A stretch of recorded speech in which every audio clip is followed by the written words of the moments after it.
What's up, Bulldogs? All right, let's talk about anger today. This is a very confusing emotion. There's a lot of people who have the idea of anger and how to deal with anger. What I would say is incorrect.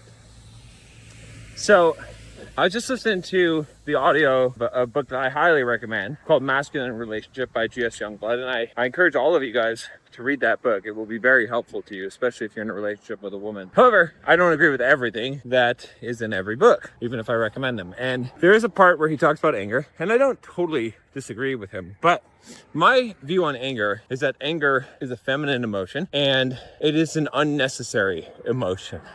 Okay, it's a deficient emotion. So when I say that, don't get me wrong, okay? You may be angry, all right? And if you are angry, there's a proper way to deal with that, which is not to suppress it or express it, but to process it. However, I'm gonna give you the formula today for never being angry again. Before I do that though, let's talk about why anger is not good. We could start with kind of a base definition saying that anything that is further from love is not good, because love is the ultimate and fear is the ultimate diminished, right? So the opposite, right? So fear versus love, that's the spectrum that we're on, right? We should be moving in the direction of love, not of fear. Anger is based out of fear, right?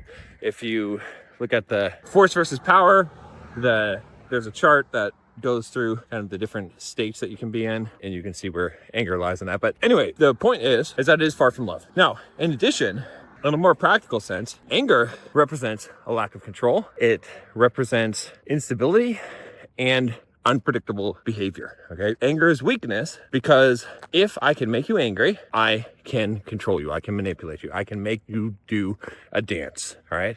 So if you don't believe that's true, maybe you're getting angry right now. Look, I just made you angry. So there you go, all right?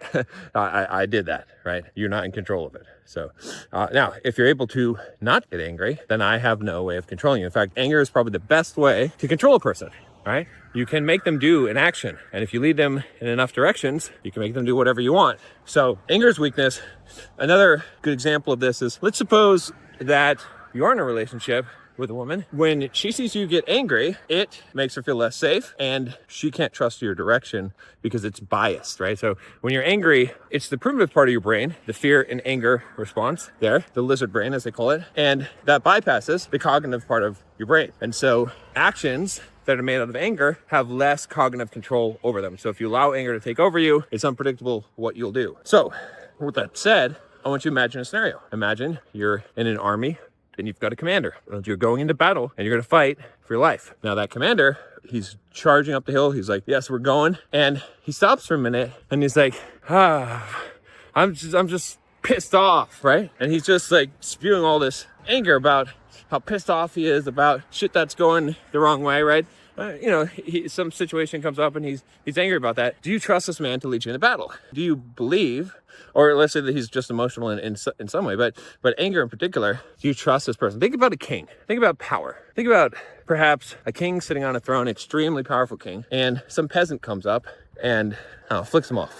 All right. You think that king's gonna get angry? Or you think he's just gonna wave his hand and the guard's gonna take that peasant away and send him to the gallows or whatever it is, right? That's probably what's going to happen because that represents power. So when you are demonstrating anger, you are demonstrating weakness, all right? So now, to get to the point of how you can avoid ever being angry again, you have to understand where anger comes from. Anger comes from always unmet expectations. So you have these expectations about the world, expectations how people should act, how they should treat you, how things should be, and those expectations are not met, therefore you become angry. It's a gap between what you expect and what happens, reality. And so the simple formula for not getting angry is let go of expectations. Now, I can give you a practical example of this. I used to get road rage. I used to be driving my car, get pissed off at people, yell at them, tailgate them, whatever, just be pissed off at traffic and people. And then I went through this exercise, and I'll give you this exercise. So the first thing that you do is identify the expectation that's not being met, right? So you need to identify the source of your anger. In this case, let's say I was like, okay, the driver in front of me cut me off.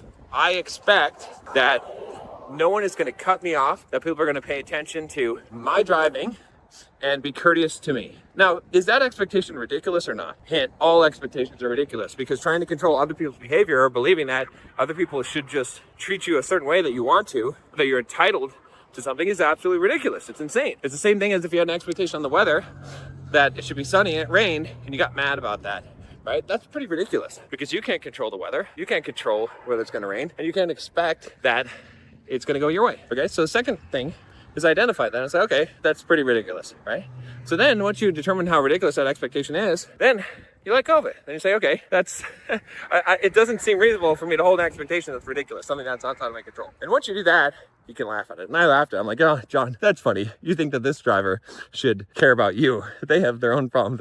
You think they should everyone should be courteous to you. That's not going to happen, right? So then it's funny when that happens. It's not a big deal. Now, the next time that a driver cut me off, I immediately went into that mode and thought, oh, that's ridiculous. I don't have that expectation anymore. I now have let go of that expectation. And the more that you let go of expectations in general in life, the less that you'll experience negative emotions.